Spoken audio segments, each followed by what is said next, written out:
Quoi de neuf les gars? Ça a été un vrai choc lors de la première vague d'annonces du casting d'Avengers Doomsday quand Marvel a décidé de révéler le retour des X-Men de la Fox, mais presque immédiatement le reste de la base de fans s'est mis à demander où sont les personnages manquants comme Tornade, Iceman et Jean Grey. Depuis, les acteurs et actrices qui les incarnent ont été interrogés directement sur leur retour et ont affirmé catégoriquement qu'ils ne revenaient pas. Alberi a dit qu'elle ne reprenait pas le rôle de Tornade pour Avengers Doomsday, pareil pour Famke Janssen et plusieurs fois pour les deux, car les intervieweurs vont toujours demander si vous faites partie d'une franchise Marvel en ce moment, l'une de ces questions va surgir. Cependant, il y a un auteur de comics que nous savons être en contact et travaillant avec Marvel, comme beaucoup d'autres auteurs de comics, qui a apparemment spoilé plein de détails l'année dernière et vient maintenant de confirmer que nous allons avoir le reste de l'équipe des X-Men et mieux encore dans leurs costumes originaux comme ce qu'on a déjà vu dans le teaser des X-Men. On va décortiquer d'où ça vient exactement et ce qu'il a dit sur le retour de Jean Grey entre autres. Mais d'abord, si vous pouviez cliquer sur le bouton d'abonnement, merci à tous ceux qui se sont abonnés récemment et ça aide à développer la chaîne. Et si vous ne l'avez pas encore fait, je vous invite simplement à le faire. C'est la chose numéro 1 que vous pouvez faire pour nous soutenir. Maintenant, la source des fuites d'aujourd'hui est Chris Claremont.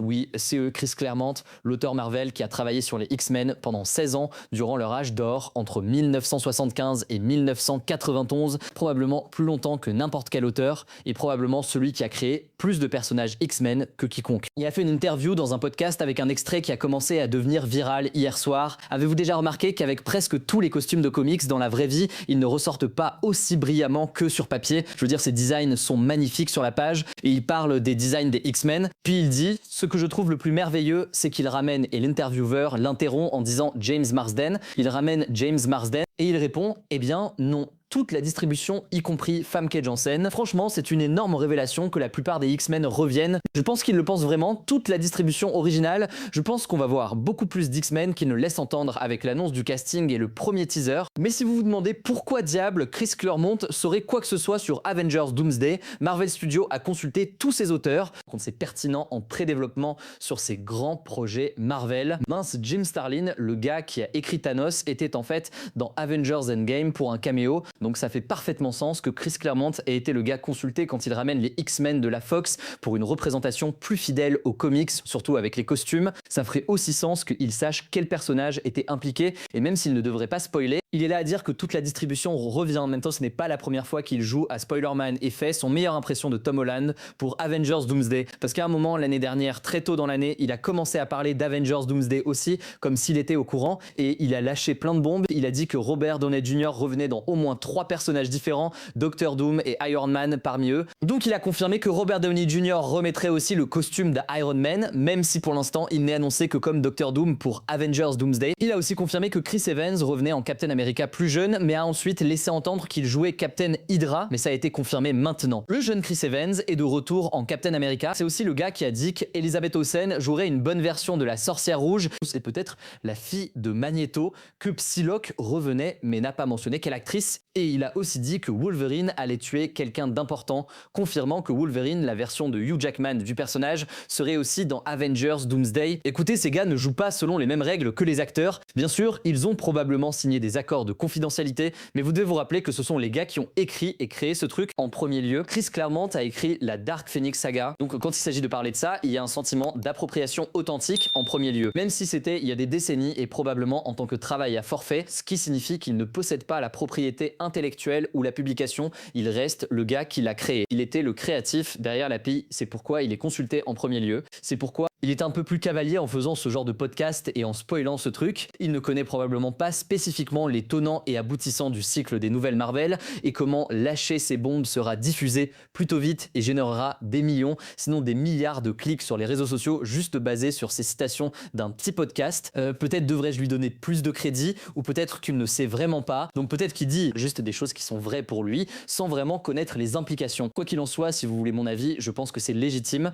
Écoutez, Famke Janssen, Alberi, ce sont des actrices professionnelles chevronnées. Elles n'auront aucun problème à mentir quand on leur pose des questions à ce sujet. Et si on leur a dit de garder leur caméo secret, il n'y a aucune raison qu'elles divulguent quoi que ce soit. Quand on lui demande directement et qu'elle dit « Non, je ne reviens pas », vous devez vous rappeler que ce sont des actrices. C'est ce qu'elles font, elles jouent. Donc utilisons maintenant cette nouvelle information dans le contexte de ce qu'on vient de voir du teaser X-Men pour Avengers Doomsday. J'ai argumenté que la CGI pourrait être impliquée ici pour retirer des personnages qui pourraient être morts dans le couloir ou dans la cour autour de Cyclope, comme cette scène pourrait être beaucoup plus macabre que ce qui est sous-entendu. Et je sens aussi à quel point le manoir X est étrangement vide. Et après la bataille, il y a des dégâts, mais encore une fois, il n'y a pas de dommages collatéraux sous forme de personnes. Je pense que des choses ont été retirées pour qu'on ne puisse pas les voir, mais ça recontextualiserait cette scène où Cyclope fait une véritable crise émotionnelle et arrache son viseur. Ça pourrait être Jean Grey qui a été tué dans ce cas, laissant toute cette spéculation de côté. Je ne m'attends pas à ce que beaucoup des X-Men de la Fox survivent à Avengers Doomsday ou soient présents dans Secret Wars. Et la raison pour laquelle je dis ça, ce sont les rapports qui disent que Sir Patrick Stewart,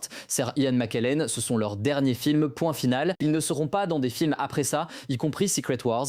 Je pense que ça ouvre vraiment la porte à Marvel pour introduire de nouveaux X-Men, comme selon les rumeurs Sadie Sink qui jouerait Jean Grey dans Spider-Man Brand New Day. Et je dirais que de tous ces rôles fuités, entre guillemets, celui-là semble le plus plausible, et c'est pourquoi on a en quelque sorte excusé Famke Janssen de ne pas être présente dans le casting des X-Men. Ça avait du sens. Et bien parce que Sadie Sink joue Jean Grey dans Spider-Man Brand New Day, on n'a pas besoin de ramener Jean. Mais je pense que ces X-Men de la Fox sont tous condamnés, jeu de mots totalement voulu. Je ne suis pas sûr que beaucoup, voire aucun d'entre eux, ne survivront. Et si c'est le cas, ça permet certainement qu'il y ait une autre Jean Grey, un autre Cyclope, un autre Iceman, une autre Tornade déjà présent à travers le multivers, et il pourrait jouer un rôle dans Secret Wars avant même qu'on arrive au reboot des X-Men. Et fondamentalement pour le MCU, je pense que c'est en fait une bonne idée. J'adore l'idée que Jean Grey soit introduite dans Brand New Day et peut-être que d'autres nouveaux X-Men apparaissent dans Secret Wars avant même qu'on arrive au reboot des X-Men, parce que A, ça ajoutera des enjeux à leurs personnages, mais B, ça leur donnera le potentiel de crossover qu'ils n'auraient peut-être pas avant 5 ans quand on reviendra avec Avengers 7 et 8. Ma pensée finale là-dessus est qu'on ne devrait pas être surpris de qui on voit où.